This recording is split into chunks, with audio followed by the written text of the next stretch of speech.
Biocontrol 4.0 est un portefeuille de projets Interreg qui rassemble 43 partenaires de part et d'autre de la frontière franco-belge.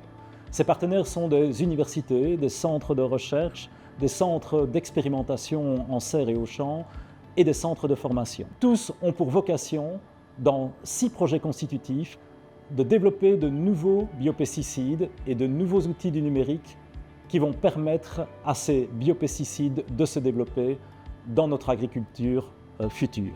Les principaux modèles étudiés par Biocontrol 4.0 sont le blé, le lin, la pomme de terre et des cultures maraîchères telles que la tomate et le poireau. Aujourd'hui, j'ai envie de vous parler d'une problématique que nous rencontrons au sein de nos exploitations, à savoir l'état phytosanitaire de nos parcelles. Historiquement, nous utilisons des pesticides de synthèse. Pour des raisons environnementales et de santé, ces produits nous sont peu à peu enlevés. Et donc, vu qu'on utilise tout le temps les mêmes produits, on observe dans nos champs des phénomènes de résistance. Par exemple, les souches de champignons commencent à s'adapter à certains produits et du coup, on n'arrive plus à maîtriser ces maladies au sein de nos parcelles. Et donc, il est vraiment impératif d'aider et de soutenir la recherche afin de pouvoir développer des produits de biocontrôle qui vont nous amener une nouvelle efficacité pour contrôler ces ravageurs dans nos champs et également proposer une solution plus durable, plus respectueuse de l'environnement. Effectivement, actuellement, il y a une réelle prise de conscience des dangers qui sont causés par les pesticides, que ce soit pour l'homme, que ce soit pour l'environnement.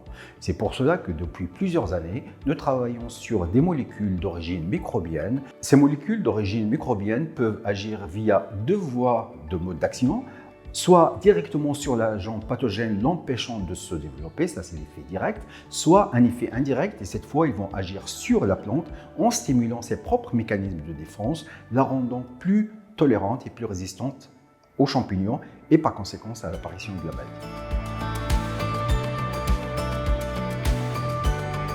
De notre côté, dans le projet Transpest, on va s'intéresser à améliorer des solutions pour lutter contre des grands ravageurs agricoles qui posent des problèmes pour les cultures. Pour ça, on va se focaliser sur leurs ennemis naturels, des prédateurs, des parasitoïdes ou des pathogènes. Et le projet Transpest se focalise sur tout ça dans le cadre des changements climatiques qui, on le sait, posent beaucoup de problèmes dans le cadre des pullulations de ravageurs et pour les cultures en général.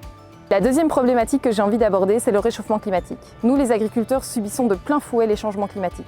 Une saison ne ressemble plus à l'autre. Avant, nous avions des années, on va dire, standards. On semait à telle période, X semaines après, on devait aller dans les champs, vérifier que tel ravageur, par exemple le puceron, était présent, oui ou non, alors on traitait ou non. L'objectif du projet Biocontrol, c'est de développer des outils numériques pour aider au bon déploiement des solutions de biocontrôle en champ. On a besoin de différentes choses pour ce faire. La première, c'est le développement de capteurs ou de techniques de détection des facteurs à risque. Des facteurs à risque qui peuvent être la présence de foyers locaux dans les champs, la présence d'insectes ravageurs ou la présence de spores dans l'air qui peuvent déclencher une maladie. Enfin, avec toutes ces variables, et c'est important pour les solutions de biocontrôle qui ont des mécanismes d'interaction très complexes avec les plantes, il faut développer des algorithmes de prédiction capables de prédire quand et où appliquer le produit avec le maximum d'efficacité en tenant compte de tous ces paramètres qui ont de l'influence sur l'efficacité des solutions de biocontrôle et des mécanismes d'interaction biocontrôle-plante. Concernant le développement des outils numériques pour nous aider au sein de nos exploitations, il va être également important de prévoir un volet information et formation, car actuellement, la plupart des agriculteurs ne sont pas encore habitués d'utiliser ces nouvelles technologies. Donc effectivement, dans le cadre du projet Transtraining, il est prévu des modules de formation, notamment sur l'application du numérique au biocontrôle, mais il y aura des modules sur tous les thèmes abordés dans le cadre du portefeuille. Il y aura également des ateliers techniques et pratiques à destination des chercheurs, des techniciens, des agriculteurs, pour les former aux techniques du biocontrôle.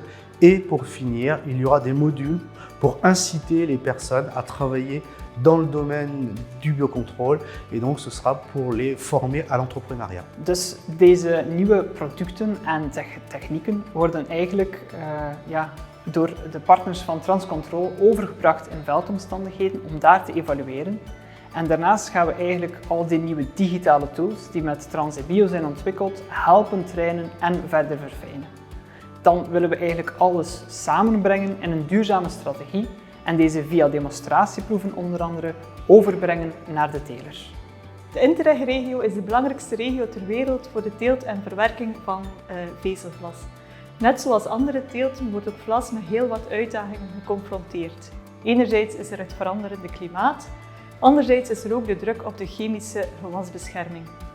Voor de 3 belangrijkste ziektes in vlas, namelijk verticilliumverwelking, septoria en echte meeldauw, bestaat op vandaag geen duurzame bestrijdingsstrategie. Deze willen we gaan ontwikkelen in het kader van het Interreg-project Transpatoflax 2.0.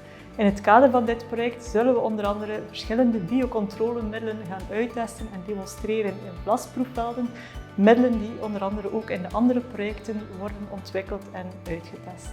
L'objectif du portefeuille Biocontrôle 4.0 est d'apporter des solutions concrètes au monde de l'agriculture, permettant de réduire l'utilisation des pesticides de synthèse. Il permettra aussi de former plus d'étudiants et d'agriculteurs à ces nouvelles technologies et de développer la recherche dans le domaine.